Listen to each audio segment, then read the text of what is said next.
Hi guys, welcome back to my channel. So today I'm going to be doing an end of May book haul. I know I just uploaded a book outlet haul. I know, but I recorded that a couple weeks prior to me uploading it, so I found a couple of new releases that I was super excited about and highly anticipating, so I thought might as well just show you guys them. And yeah, I'm really sorry. I know this is so many books, but this is what I choose to spend my money on. So let's go ahead and get into it so it's not too long, and yeah, I hope you guys enjoy. So starting off, I figured I would show you the books that I got on my Kindle this past month. So the first book I have is Duels and Deception by Cindy Anstey. I'm pretty sure this is just a historical fiction romance and maybe comical. I'm not positive, but it looks really cute, and it was one of the books on my highly anticipated list for 2017, so I'm really excited to get to that one. The next one that I got on a good Kindle sale was Uprooted by Nyami Novack. I have rented this book I have checked out this book from the library multiple times and just never got around to it, but I'm still very, very interested in it, so I was really happy to see that I could get it for like $2 on Kindle, and yeah, so I got that one and I'm really excited about it. Even though I've heard a bunch of mixed reviews about it, I still want to see what I feel about it for myself. The next book I have is actually an ARC, so I feel so lucky that I'm allowed to read this before the release date, and I'm planning on doing a review for you guys before it comes out so you guys can hear my opinion on it, and that is Girl on the Verge by Pintip Dunn. This book is basically about a high school senior who is straddling two worlds, unsure of how she fits in either, and I think it's the connection between two sisters? I don't know, I didn't read too much on it, but I do know that I was really anticipating it, and I'm very excited that I get to read it, so I've got that one. And the last one that I have as a Kindle is The Handmaid's Tale by Margaret Atwood. This is a very, very popular book right now all over the world because it just became a Hulu show, and it is one that I have always wanted to read, have just never gotten to, and I basically think it's a dystopian world where women don't have rights or something like that. I don't know, but it sounds very, very interesting, and I've heard a lot of people really enjoy it, so I'm really excited to get to that. And now it's time to get into this big haul of books I have behind me. So this next book is one that I have been anticipating so much, and I'm very excited about it. I know I'm gonna like it, and I really like this author as well, and that is The Names They Gave Us by Emery. This book is basically about a girl, and her mother has cancer and then goes into remission, and then it comes back again. And so I think she goes to a camp over summer that's for people who, troubled teens, but I think who are going through similar things in their lives, and so I've heard that this is very, very heartbreaking and emotional, so I'm ready to cry with this one, but I'm very excited. I think the cover is beautiful, and I just think it's going to be a really sweet story. So this next book is a book that was on the list for the Book of the Month Club last month, I'm pretty sure, and I wanted to get it, but I ended up getting a different book instead, but I found this for a very good price, and so I'm very excited to have it in my hands, and that is The Leavers by Lisa Coe. This book is basically about a boy and his mother who's an undocumented Chinese woman, and she goes to work one day and then never returns, so I think it's basically about the search for her and the discovery of her. I'm not positive, but to me it just sounds like a very interesting story, and again, I'm trying to read more diversely, and this is about a Chinese family, which is amazing, so I'm very excited to pick this one up, and it won the literary award for PEN America, so that's cool. Next is one I don't know too much about, but I did see that Jojo Moyes blurbed it, and I think that this is just a really cute book, contemporary romance. I'm not positive, but this is Eleanor Oliphant is Completely Fine by Gail Honeyman, and this is basically about a girl who has social issues, I guess, and she always says the wrong thing at the wrong time, but then she meets this boy, and I think they both kind of contribute to each other's lives in some way or another, and I just think it's going to be very sweet. I think the cover is so cool, and I think I heard somebody else talk about this on BookTube, I can't remember, but they said they really, really enjoyed this, so I'm very excited to pick it up. Next is a book I think is on everybody's May book haul, or everybody's trying to read it in June, and that is When Dimple Met Rishi by Sandhya Menon. And this book, basically, I've been wanting this book so long. I wanted an arc of it so bad, couldn't get that obviously, but it looks so amazing. It's basically about two different Indian families, and their parents are trying to set them up for an arranged marriage, and the boy is very into it. He's excited about their arranged marriage, but the girl is definitely not. And I think it's supposed to be them going to this, I think, tech camp and hanging out, and it's supposed to kind of make them fall in love so they can have their arranged marriage. And it just sounds hilarious to me. I love contemporaries like this, and the cover is insane. I've loved this cover since I first saw it. And again, diversity. I love it. Next is one that I have heard many, many good things about, and I am just very excited to have it. And that is Eliza and Her Monsters by Francesca Sepia. And this book is basically about a girl who has this very, very popular comic, and she meets this boy, I think his name's Winston Wallace. I was very close.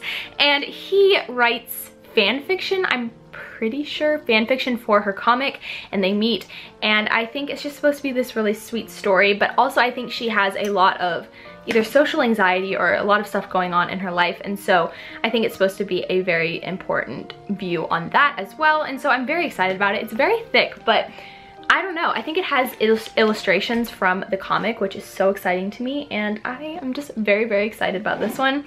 And yeah, got this one. Next, I thought I'd show you the books that I got in my quarterly package this past month. And so the very first one I have here is a graphic novel, and that is Nimona by Noelle Stevenson. I really don't know much about this because I don't like going into graphic novels knowing too much, but since I've been liking them so much, I know I will enjoy this a lot, and I've heard so many good things. So yeah, the artwork's beautiful. Next book that was curated for this box was The Miseducation of Cameron Post by Emily M. Danforth. This was a William C. Morris debut finalist, and I heard a lot about this book a couple years back, but I never got to read it. It's basically about this girl named Cameron, and both of her parents die in a tragic car crash, and oddly enough, she's a little bit relieved that she doesn't have to tell them that she was kissing a girl earlier that night, I'm pretty sure, or yeah, a couple hours earlier. So it's supposed to, I think, be a coming of age story about a girl discovering her sexuality and maybe like accepting it. I'm not positive, but this is such a cool book and I'm really excited about it. I've heard really good things, and it's just one of those I think that's gonna be very important. So I'm really glad to have this one from my quarterly package. And then the book that was the main book for the quarterly package was, let me take off my sticky note, Looking for Group by Rory Harrison. This book is covered in sticky notes, as you can see, which is so neat because they're actually from the author herself, and that is just so exciting to me. And yeah, so this book is basically about, I think it's about a boy who had cancer and is in remission. I have a lot of books about that recently, but this is about a boy who has cancer and is in remission, and what he likes to do to spend his time is basically play video games. And so I think he meets friends on there, and it's basically about his story of that. And that just sounds so interesting to me, and I think the fact that it's sticky noted by the author is such a personal touch. And so I really need to get to this because it just really stands out to me every time I look on my shelf. So we've got that one. I'm very happy about it. The next book is one I heard a lot about from Books and Lala. I know I speak of her every single video, but it's fine. And this book is Agatha Christie's And Then There Were None. This is the best-selling mystery of all time, which is amazing, and I've been really craving a mystery, so I'm excited to pick this one up. I think it's about a bunch of people who go to an island. I think they all die one by one or something of the sort. I'm not sure, but it sounds very interesting to me, and it's not very long, so I'm excited to whip through this one. So the next book is one that I got from Book of the Month, but I got it a couple months later because I just ended up missing out on it, and they had a really, really good deal for it. So I picked up Pachinko by Min Jin Lee. This book is basically about a Korean family in Japan, and is the story of every family whose parents sacrifice things for their children, every family whose children were unable to recognize the cost, but it's also the story of a specific cultural struggle and riveting time and place. So this just sounds very interesting to me. I love learning about different cultures and different time periods. I'm pretty sure this is in the 60s, question mark?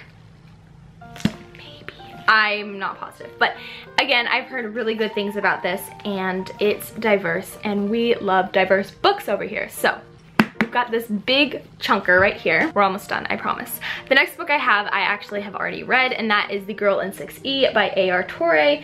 This book is basically about a girl who is an online, what is it, virtual sex girl? Like, she gets paid to have virtual sex. And I don't really know how to describe this book. I am on the very middle of liking it. I think I would give it a 3 out of 5. This book, it's very interesting because I don't know much about the world of what she goes through, but it's also got a mystery aspect and kind of this thriller vibe. And so if that interests you, I would pick it up because I think it was worth reading. I'm just a little, I don't know really what to feel about it, but I whipped through it. I was on a plane and I read it the entire plane ride and it went by very, very quick. So yeah, I have this one. I am probably going to pick up the next book. I'm not positive when that will be, but it was interesting enough that I am a bit intrigued to read the next one. Next is a book. If you know me, you know I love Jane Eyre. I mention it every video, and so this book was on my radar the first moment I heard about it, and that is Mr. Rochester by Sara Shoemaker.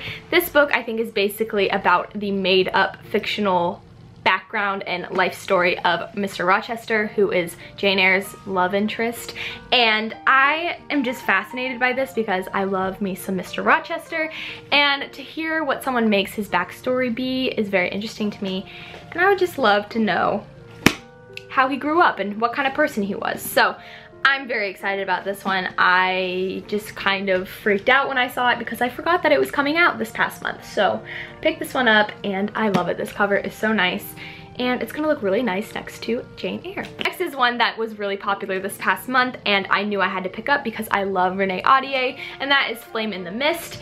This book is supposed to be a Mulan retelling, except I've heard from other people that it's not like Mulan at all, but I think it's basically about a girl who dresses up as a boy. Is it a war or something? I'm not positive, but it is supposed to be really sweet, and I love her retellings. Her writing is beautiful, and I just really can't wait to get into this. So we've got this one. The cover is beautiful. We've got a great amount of beautiful covers in this haul. It's ridiculous. And the last book is one that I think everybody has been reading and absolutely devouring, and I just knew I needed to pick it up physically because I had the audiobook and it was really, really good and intriguing, but it was hard for me to concentrate because there's a lot of stuff going on, and so I picked up the physical copy, and that is Strange the Dreamer by Laini Taylor. I have never read a Laini Taylor book, and I've always wanted to because I've heard her writing is beautiful, and from what I've read, I listened to the audiobook, from what I've read, it is beautiful, and I love it so much. So I am so excited to read this physically. I think it's such a beautiful copy. I also love the UK edition, but I thought, why not get this one? It's very shiny and fun. And so yeah, I've got this one. I still need to read her Daughter and Bone trilogy, but this one just seems to stick out to me a little bit more at the time. So I'm gonna read this one first and then move on to her next series. So that is it. I am sorry this was so many books. I went a little mad, but you know, hey, we're all book lovers here. You guys can understand my pain. But I hope you guys enjoyed. If you did, you guys can like the video and subscribe and let me know what your most anticipated book of May was, or your anticipated book of June, and what you're going to be reading this month. I would love to know. And yeah, I will talk to you guys in my next video. Bye!